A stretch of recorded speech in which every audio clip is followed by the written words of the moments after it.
The Tech Titans conference was the biggest show in the tech world.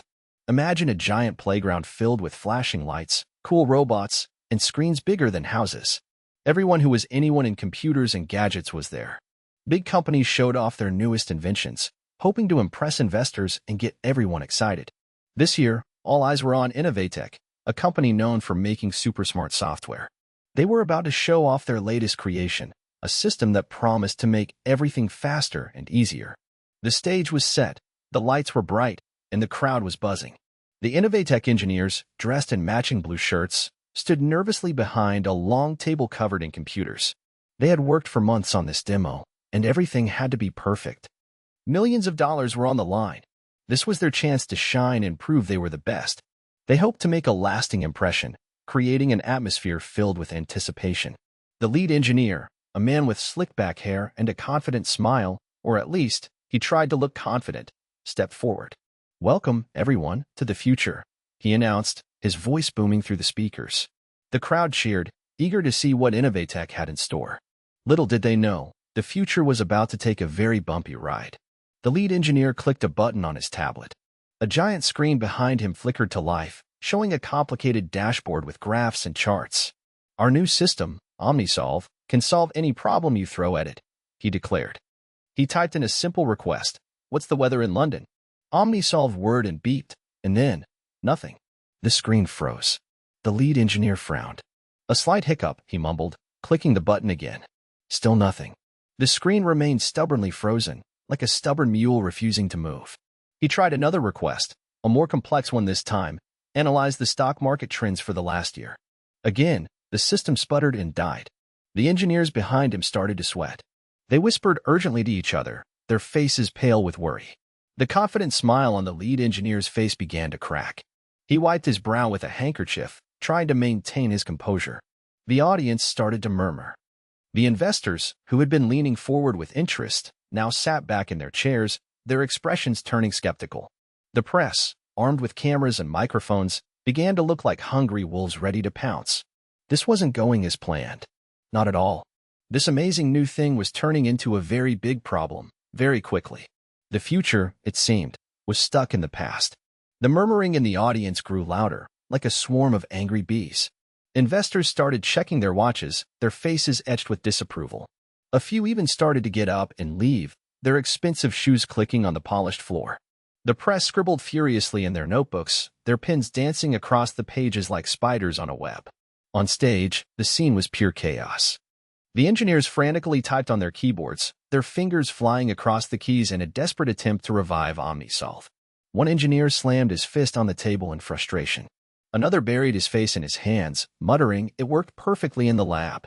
The lead engineer, his face now pale and sweaty, tried one last thing. He rebooted the entire system, hoping to clear whatever gremlin was causing the problem. The giant screen went black, and the room held its breath. Then, slowly, the Innovatech logo reappeared. Relief washed over the engineer's face, but it was short-lived. The system crashed again, even faster than before. Now, the murmurs turned into outright complaints. Someone shouted, "Is this thing even real?" Another yelled, "We want our money back." The atmosphere in the room had gone from excited anticipation to bitter disappointment. Innovatech's big moment was turning into a complete and utter disaster. Their future was looking very bleak indeed. The pressure was on, and it was crushing them. Seated near the back of the auditorium, almost hidden in the shadows, was a woman dressed in simple, unassuming clothes. While the rest of the audience wore expensive suits and designer dresses, she wore a plain gray sweater and a simple skirt. She looked like she didn't belong at the Tech Titans conference. But she was watching the unfolding disaster on stage with a keen, thoughtful expression. She wasn't whispering or complaining like the others. She was simply observing, her eyes narrowed in concentration. She seemed to be studying the problem, not just reacting to the failure. As the lead engineer frantically rebooted the system for the third time, the woman raised her hand slightly. It was a small, hesitant gesture, almost as if she wasn't sure she should speak. But she did. In a clear, quiet voice that somehow managed to cut through the rising din of the crowd, she said, "Have you checked the logic gate in the primary subroutine?" Her voice was calm and steady, a stark contrast to the panic on stage.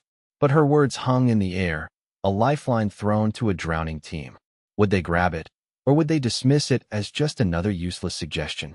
The tension in the room was thicker than ever, a heavy blanket of doubt and desperation. The fate of Innovatech, it seemed, might depend on a woman in a gray sweater.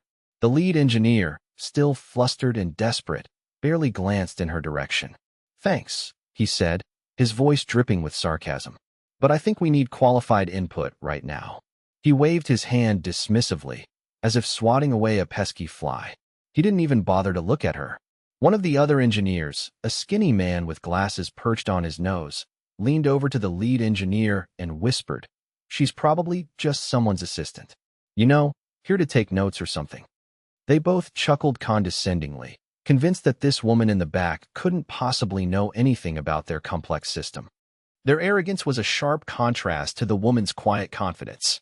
She didn't react to their rudeness. She simply sat back in her chair, her expression unchanged. It was as if she expected their dismissal. Perhaps she had experienced this kind of prejudice before. But in the chaos and desperation of the moment, their arrogance might have been their biggest mistake. They were so focused on their own expertise that they completely ignored a potential solution, a lifeline offered by someone they deemed unimportant. Little did they know that unimportant woman held the key to saving their demo, and perhaps even their company. They were about to learn a very valuable lesson about judging a book by its cover. Among the Innovatech team was a young intern named Ben. He hadn't been with the company for very long, but he was eager to learn and prove himself. He was also a bit of an outsider, often overlooked by the senior engineers. He stood near the back of the stage, watching the disaster unfold with growing anxiety. Unlike the lead engineer, Ben didn't immediately dismiss the woman in the gray sweater. He noticed her calm demeanor and the intelligent glint in her eyes. He also overheard her suggestion about the logic gate, and, even though he didn't fully understand it, something about it resonated with him. It sounded right.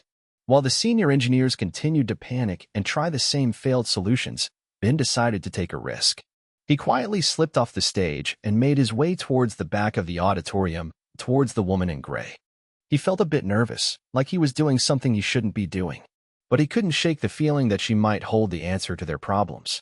He hoped he wasn't wrong. He took a deep breath and approached her. "Excuse me," he said tentatively. "I heard what you said about the logic gate. What did you mean?" He looked at her with hopeful eyes, desperate for any kind of help.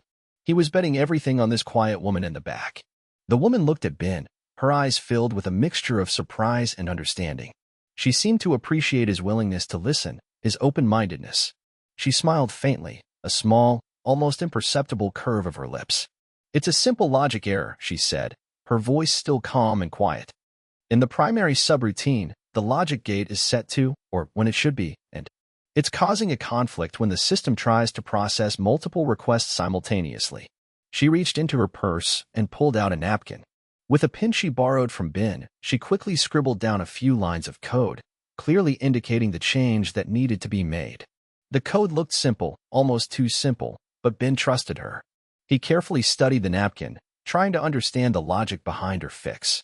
"Try changing this line," she said, pointing to the specific line of code on the napkin. "See if that works." Ben took the napkin, his hands trembling slightly. He knew this was a long shot, but he had nothing to lose. He thanked the woman and quickly hurried back towards the stage, his heart pounding in his chest. He had a chance to save the day, a chance to prove himself. He just hoped he wasn't making a terrible mistake.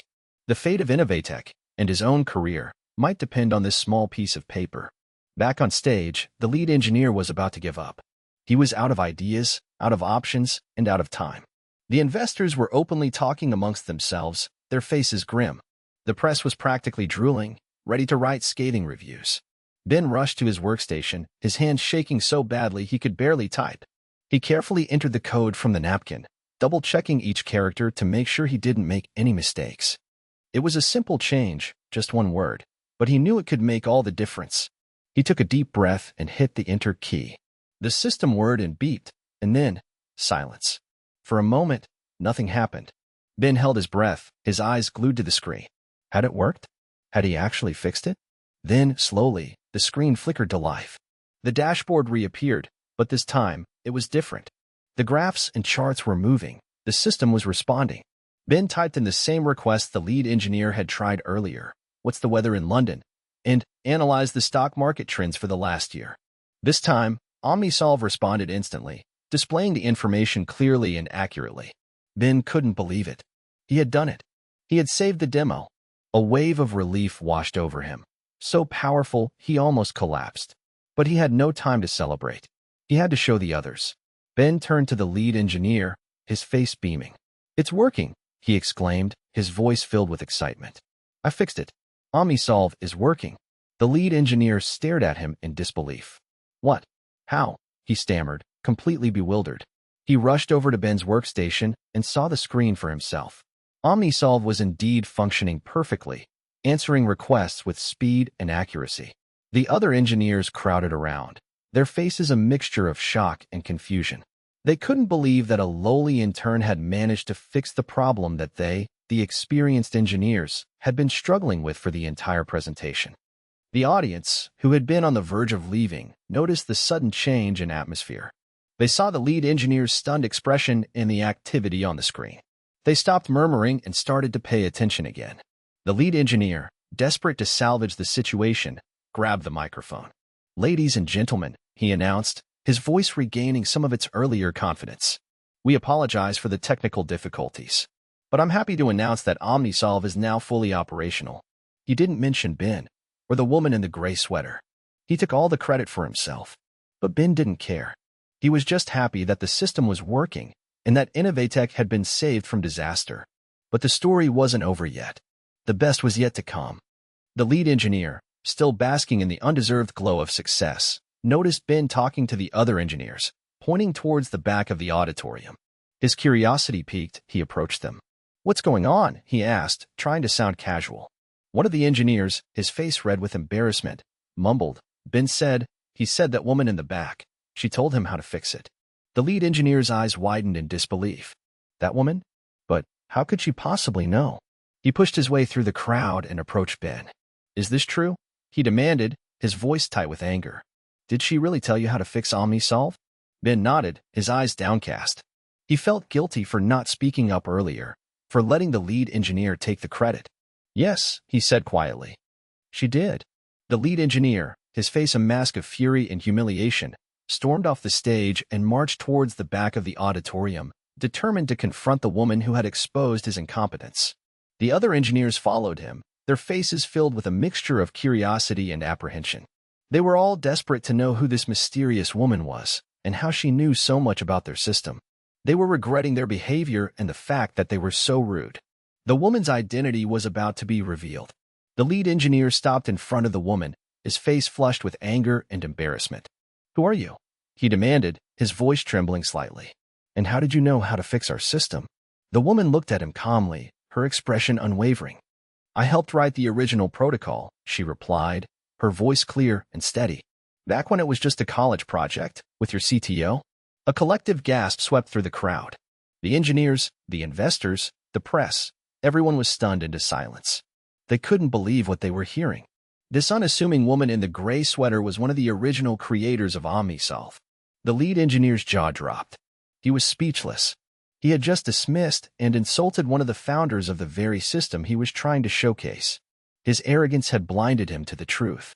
The woman continued, "We were just a couple of students experimenting with new ideas. We never imagined it would become something like this." She paused, a hint of sadness in her eyes. "I left the project before it went commercial. I wanted to pursue other things." The truth hung in the air, heavy and undeniable. The woman in the gray sweater wasn't just someone's assistant. She was a brilliant coder, a visionary, and one of the original minds behind OmniSolve.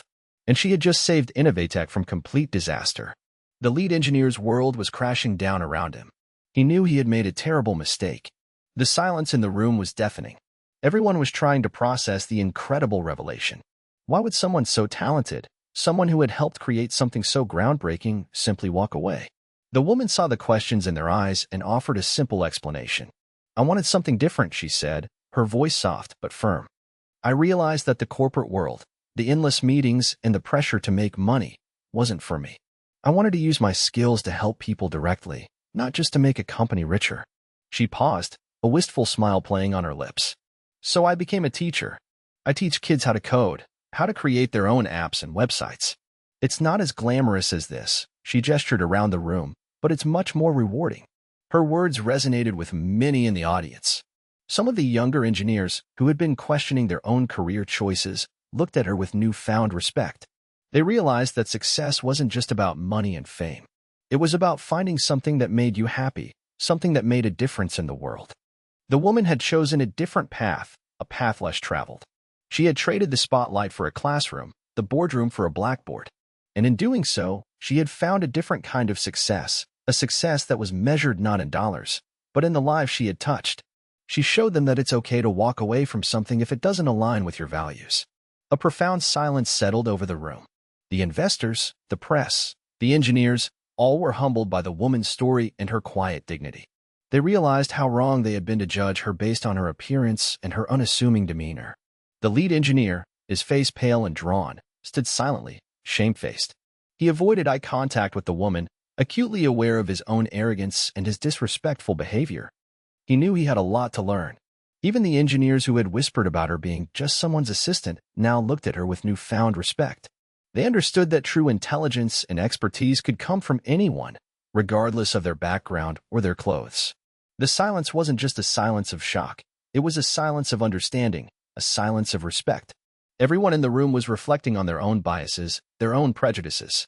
They were realizing that they had almost missed out on a valuable lesson, a valuable opportunity to learn from someone truly extraordinary. The woman in the gray sweater had taught them all a powerful lesson about humility, about open-mindedness, and about the true meaning of success. She had made them see the world in a new light. From then on, they would remember what she had taught them. They had learned that it is never wise to judge a book by its cover. Suddenly, a figure emerged from behind the stage. It was Mr. Thompson, the Chief Technology Officer of Innovatec, the head boss himself. He walked purposefully towards the back of the auditorium, his face etched with a mixture of surprise and gratitude. He knelt down beside the woman, his eyes sparkling with warmth. "Sarah," he said, his voice filled with genuine affection. "It's been too long." He paused, then added, "Thank you. Thank you for saving us all." He turned to the audience, his voice booming through the speakers.